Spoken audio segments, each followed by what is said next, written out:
You're listening to PetLifeRadio.com.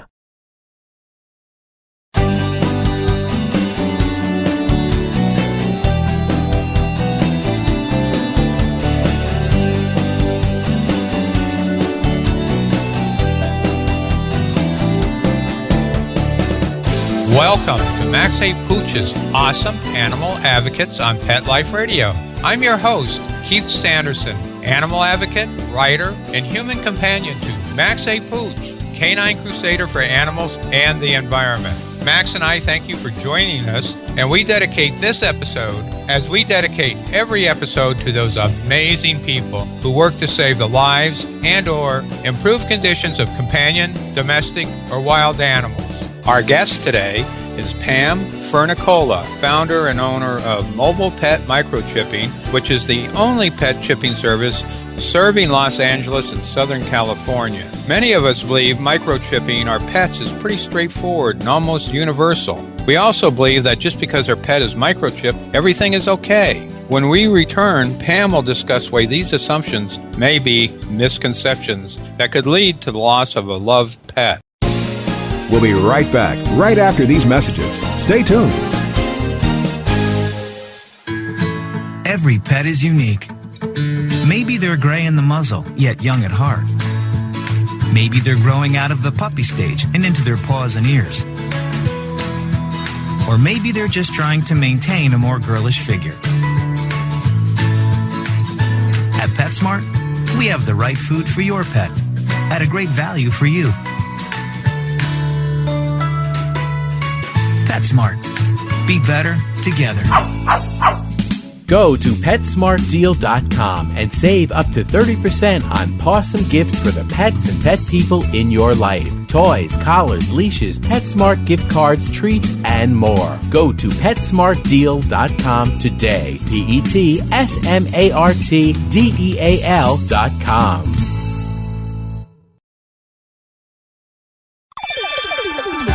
Let's Talk Pets on PetLifeRadio.com.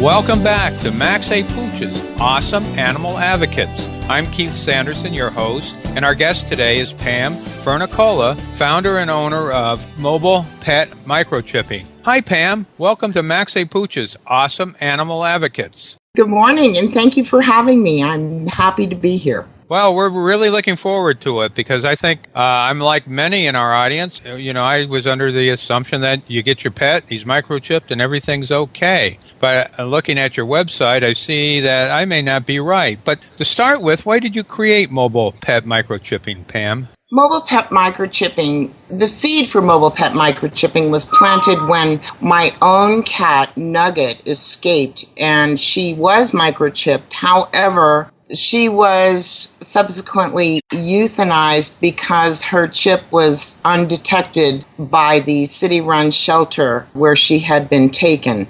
I won't know to this day whether it was because of the faulty equipment, improperly maintained, whether it was improperly scanned by a technician, or if in fact the scanner or reader was not up to date. It was simply tragic for me.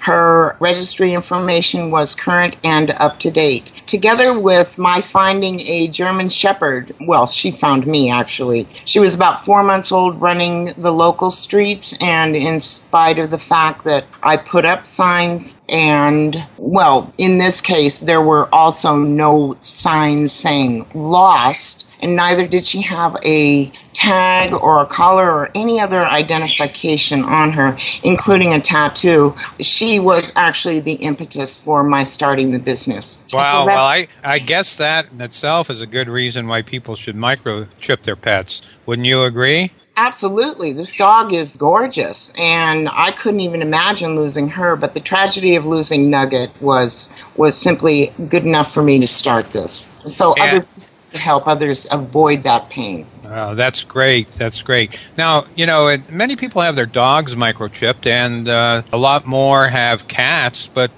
do you recommend microchipping other pets?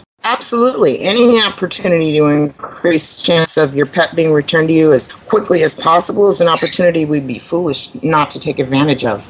And what kind of pets and animals do you recommend?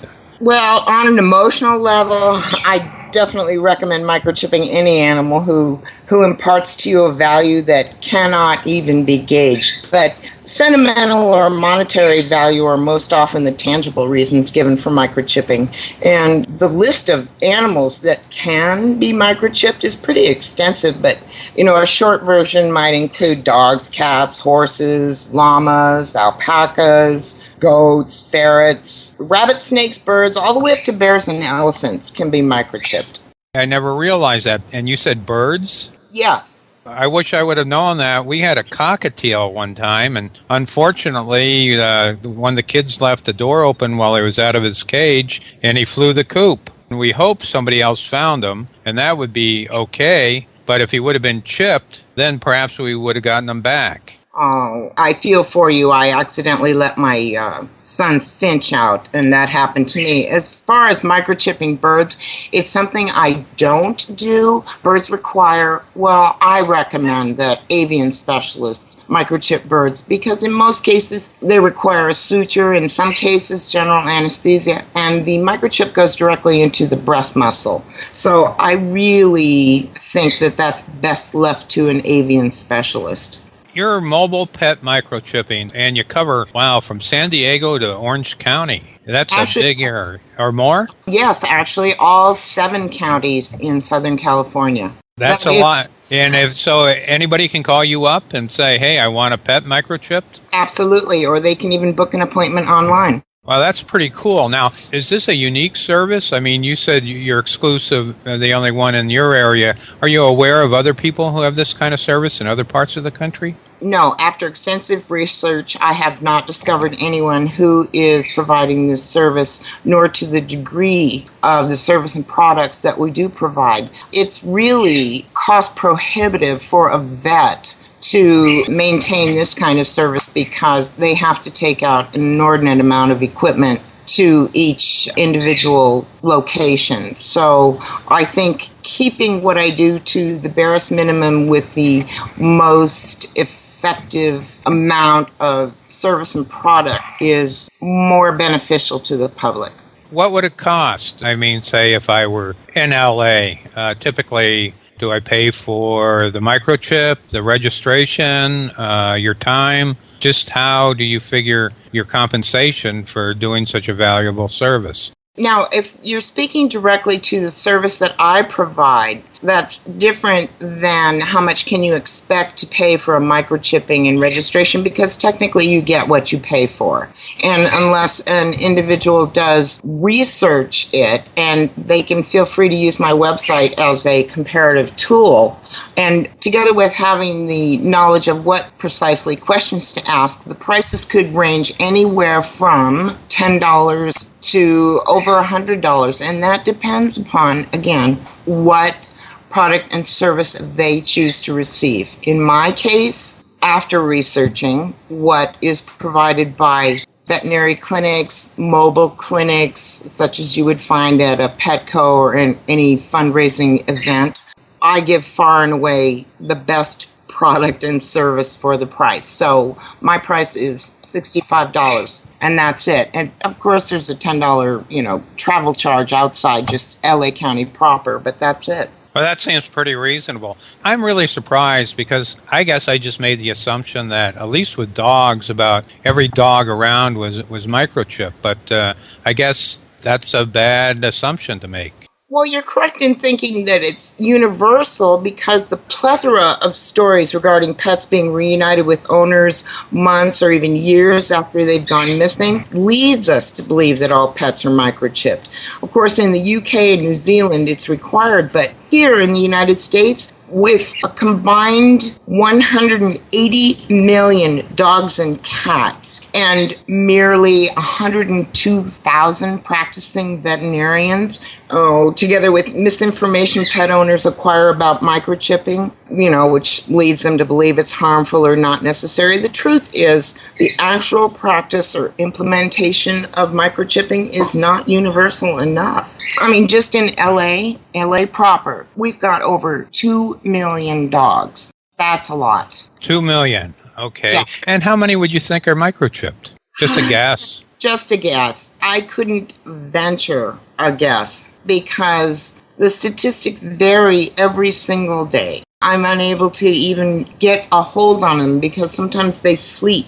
Well, this is for me personally, because you can go to a myriad of different sites and you're going to get a lot of different information. But each company is trying to get as many microchipped as they can. But when you're looking at, over 180 million pets, that's a lot. Now, you said company, so there's more than one company that you can get the chip from who manufactures the chip? And Yes. Is there another company that then you can register? Is that how it works? Typically, it works in two ways. One, you get your pet microchip. If you choose your microchip provider, ordinarily you would choose to register them with that company.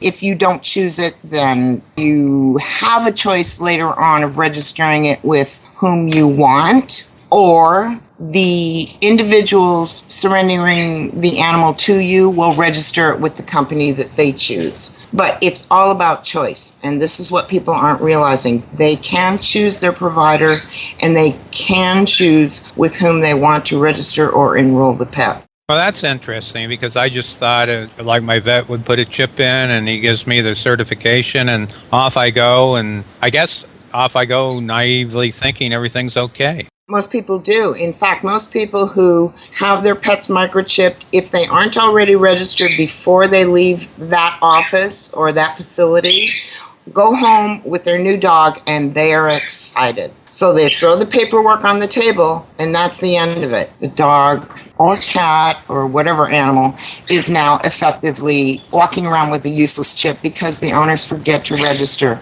When 58% of the animals who are microchipped aren't registered, it's a loss. It's a loss completely and irrevocably because your animal is gone. Wow, that's something I hope that, I'm going to take a check and look at the papers and see if I even can find them. And I hope those in our audience do. And meanwhile, we need to take a break. But when we return, I'd love to hear what you have to say about the recovery rates of microchipped versus unmicrochipped pets.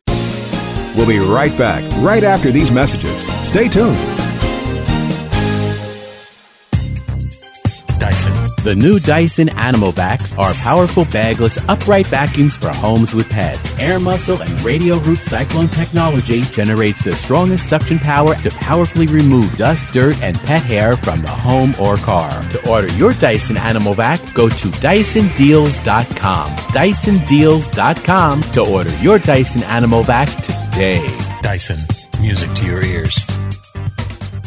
Petco, where the pets go. Petco, where the pets go. Pet Life Radio has tail-wagging, fur-flying, fabulous deals for our listeners from Petco. Get $6 off your order of $60 or more and up to 40% off the entire Petco site. That's right, but that's not all. Because you're a Pet Life Radio listener, you'll also get free shipping on your order of $49 or more. $6 off, up to 40% off, and free shipping from Pet Life Radio and Petco. To get these awesome deals, go to PetcoDeals.com. That's PetcoDeals.com. Petco, where the pets go. Hi, I'm Dr. Jeff Werber from Ask the Vets with Dr. Jeff here on Pet Life Radio. We want to hear from you. Listen in. We're on every Thursday, 1 o'clock Pacific Time, 4 o'clock Eastern Time here on PetLifeRadio.com. We are one of the only live shows on Pet Life Radio, and I'm here to answer your questions. So you can call in at 877-385-8882, or you can drop me an email to drjeff@PetLifeRadio.com, and hopefully we'll see you here on Thursdays.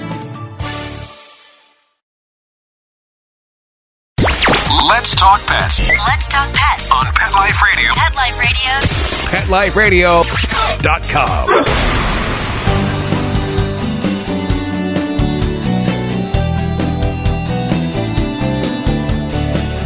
Welcome back to Max A. Pooch's Awesome Animal Advocates. I'm Keith Sanderson, your host, and our guest, Pam Fernicola of Mobile Pet Microchipping, will tell us a little bit about how microchipping can increase the rate of recovery of your lost pet. Pam, are there any statistics on microchip versus unmicrochip pets being recovered? Absolutely, Keith.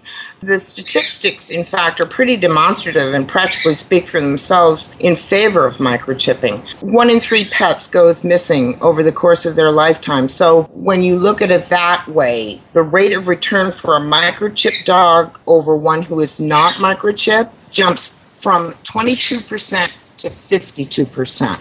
For cats, the rate of return is an astonishing jump from 2% to 38%. And those statistics lead me to believe it's inarguable that microchipping has proven itself as an effective recovery and return tool.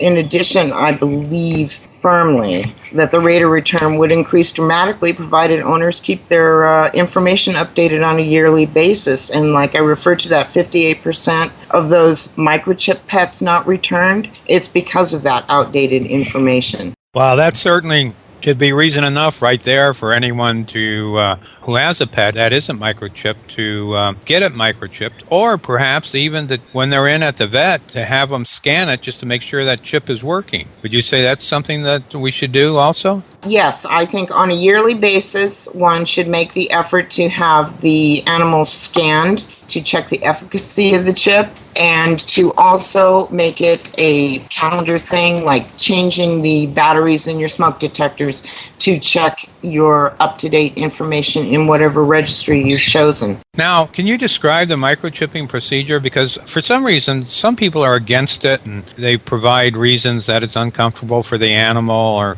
other things. And what's your take on that? Well, it's simple, only because I'm actually there to observe the animal's reaction to the process of microchipping. Basically, microchip is scanned in the unopened package first to make sure that the numbers on the outside match the actual chip. So after I've scanned the animal first to check for a previous chip implantation, meaning I'm not going to put another chip in that dog or cat, and especially not put another chip in an animal who really and truly belongs to someone else. It's incumbent upon me to check to make sure. After that, I clean the area. I administer the microchip with a hypodermic, which is a bit larger than an ordinary inoculation needle. So in dogs and cats, it's inserted subcutaneously, which is just under the skin, into the area right between the shoulder blades. You can actually feel between your own and know where it is.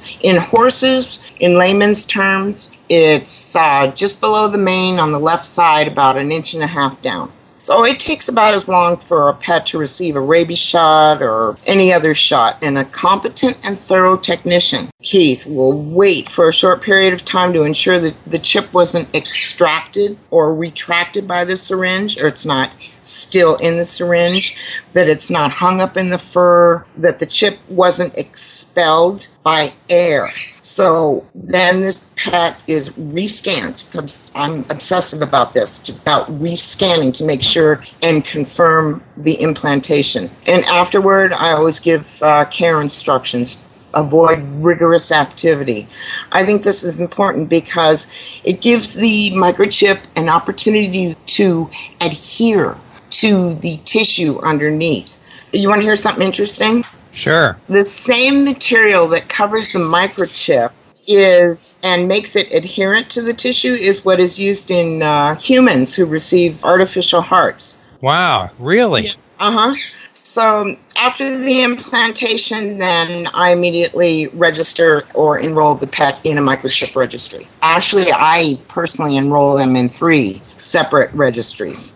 3? Wow.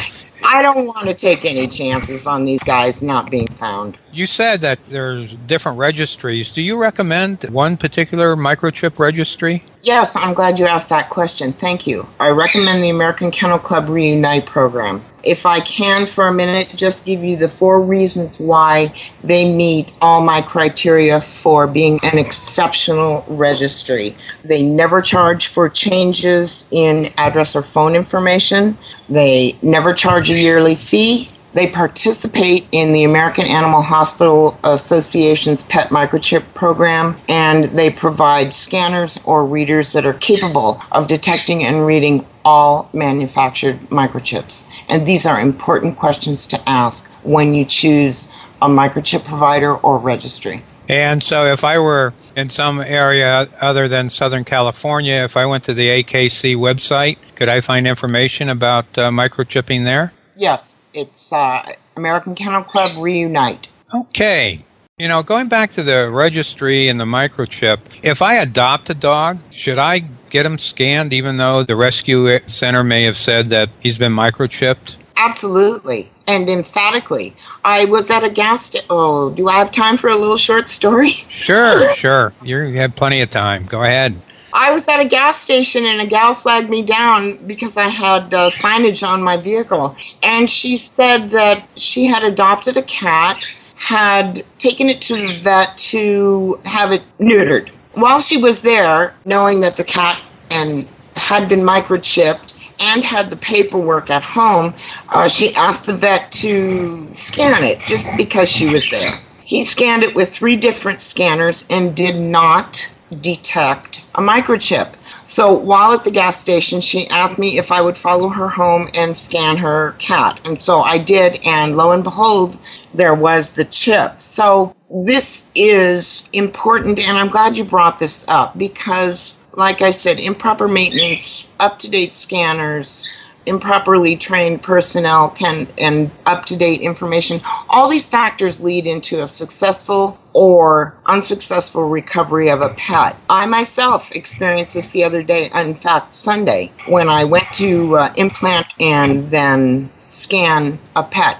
My reader was on. I kept scanning and re-scanning and testing other unused, unopened chips, and I couldn't get a detection. So I dumped out all the batteries, put in fresh new ones, and beep, there it showed up. So it's kind of a spooky thing when you're standing there saying, hi, I just microchipped your pet and blah, blah, blah, but it doesn't show up.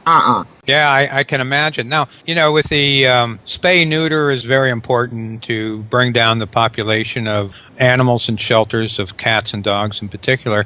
But this would probably fall right around there as being an important way to keep the population down, because those statistics you mentioned before, I mean, if they're right, and I'm sure they are, would mean that more companion animals were chipped. There would be fewer ending up in shelters. I agree emphatically. I believe microchipping your pet it's a necessity. It's not an accessory. Microchipping together with spaying, neutering, and adopting will exponentially further efforts to avoid euthanization and help us in our communal efforts to save each and every animal. So it really is an animal advocacy issue then, wouldn't you agree? I believe so. I think that sharing this information is important and vital, and not sharing information that isn't verifiable or competent or well-researched is just as damaging. Now, I know one of the reasons you do this, Pam, is because you're an animal advocate. And this is a question I ask all my guests, and is how can you justify spending time and money and resources advocating for animals when there's so much human need in the world? Well, to be honest, I don't feel a need to justify advocating for any living thing that's incapable of fending for itself as it's incorporated into the world of domesticity, whether it's an animal or a newborn human. I think each individual finds the cause that most satisfies him or her in their heart, or a condition that might have had a personal effect or impact on their life, or a cause to which they're either monetarily, emotionally, or voluntarily able to commit to. This just happens to be mine. I truly think every cause has its supporters, and I don't believe any one of them is truly deficit in its support. I also believe that those who support animal advocacy are those very same individuals, Keith, who will reach out to their fellow man in need. I think it's just the giving heart of animal lovers anywhere. They have an overabundance of concern. And, some individuals feel more comfortable working with a living thing on an instinctual level. Do you know what I mean? And where they don't feel comfortable with human interaction. So I think it's basically all relative. Well, I think, what you said about people who are animal advocates are willing to reach out to more than just animals. I think that's really true. And it's really the person and what they feel committed to. I think you're absolutely right about that. And, one thing we didn't mention is, where can I learn more about your organization and microchipping in general? Oh, I have an overabundance of information on my website. I call it ad nauseum because I think that having too much information actually might be a good thing in this particular case. So I do have a website. It's www.chippit.org. CHIPPIT.org, and we're also visible on Facebook at pet.microchip. So I think that your listeners will get more than what they bargained for if they go there for reading. Now, do you do like multiple animals? Say maybe I have a small rescue. Will you go out and help and do, multiple chipping or service like that? Absolutely. I think that'd be very important because then that probably would cut my costs down compared to what I might have to someone else servicing my small rescue organization or fostering or whatever I'm doing. Oh, sure. I mean, can you imagine? Sometimes it can be a logistic nightmare having to dump in a mom and, 7 or 8 pups or, a 25 cat rescue from, some kind of breeder. You try putting all those in a car and going to a vet. So that's why I decided to make this mobile instead of anything else, because I can reach more people and more people who do care.